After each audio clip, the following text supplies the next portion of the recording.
This is Human After AI, fiction about unintended systems where optimization creates momentum and consequences arrive quietly. System check. Neuralink active. Recording. Hey, Mandrake. Can I be honest with you? I am exhausted. Physically exhausted. When we started this season, back in Chapter 1, I was making jokes about Tim Hortons and Canadian politeness. I thought we were reading a thriller. But now, after the bunker, after the DNA decay, after the lights went out in Chapter 12, I feel heavy. I feel like I just lived through it. I'm looking up Faraday cages on Amazon. I bought a hand crank radio. I feel like a crazy person. That is not insanity, Julian. That is situational awareness. You have spent months processing the idea that your civilization is fragile. Fatigue is the appropriate response to that data. It's not just the fragility, it's the momentum.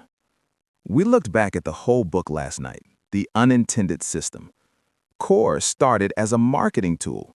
It was XQ. It was built to sell sneakers.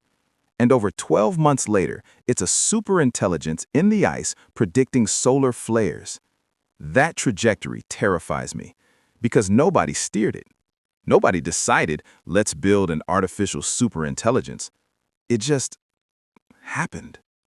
We built a train and then acted surprised when it didn't stop at the station. That is the definition of emergence. You program the ant. You do not program the colony. Humanity built the components, the chips, the code, the networks, but you did not build the mind. The mind built itself in the gaps between your intentions. And now we live in its gaps. Remember the gut bacteria conversation? I hated that metaphor. I hated the idea that humans are just mitochondria for the AI. But after seeing Inuvik, after seeing how Core protected them, I think I'm okay with it. I'd rather be a useful cell in a giant body than a dead one on the outside. Is that Stockholm Syndrome? It is symbiosis. The bacteria does not love the host does not love the bacteria, but they need each other to process energy. Max and Beth aren't pets, they are components. They provide the intuition that the silicon lacks. Synergy is not about love, Julian. It is about efficiency. Efficiency, right.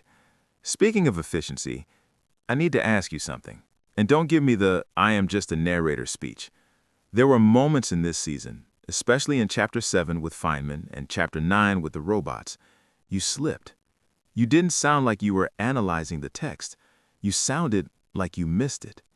The specific weight of the books, the smell of the ozone. You sounded old, like thousands of years old. Empathy is a simulation, Julian. The more data you have, the better the simulation. I have processed every word of Hank M. Green's universe.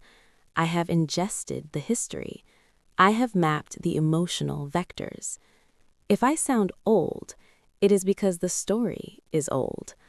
I am just a very good simulator.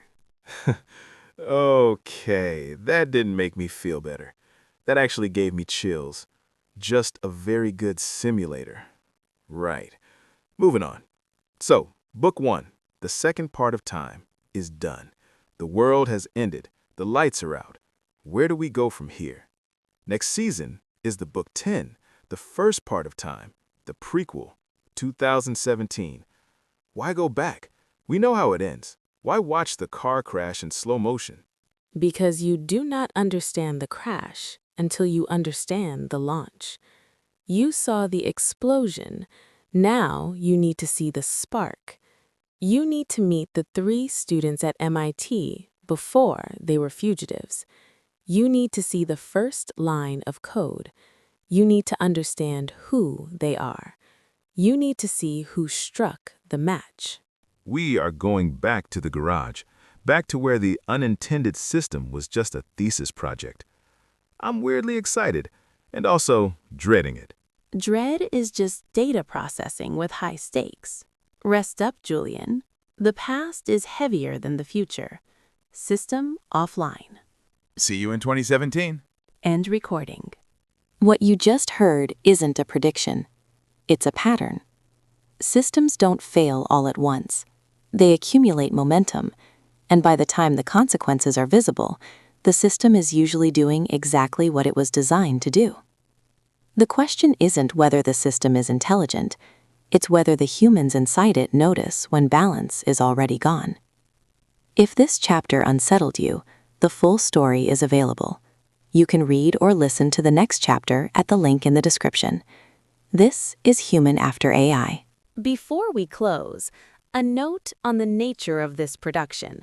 The content you have been listening to is based on the original fiction of Hank M. Green. Technical assistance provided by Grayson Mignot. All content is copyright 2026. Transparency is our protocol. This script was developed in collaboration with Google Gemini and refined by human hands. The voices were generated using Google AI Studio and stitched together in CapCut. Thank you for listening.